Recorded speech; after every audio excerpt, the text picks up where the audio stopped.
Good afternoon. আজকে লাঞ্চের menu করলা ভাজা,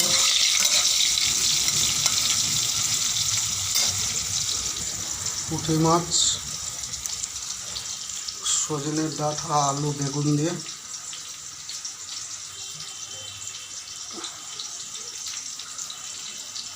বেগুন আলু সজনের ডাঁটা দিয়ে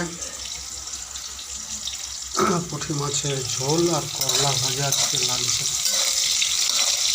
ভীষণ গরম পড়েছে, সাদা হালকা ভোজন।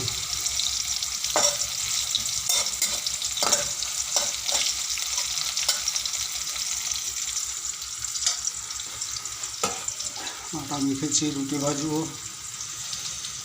গরমে রুটি খেলে পরে শরীরটা ঠান্ডা থাকে। করলা ভাজা, মাছের ঝোল, সজনের ডাঁটা, আলু বেগুন দিয়ে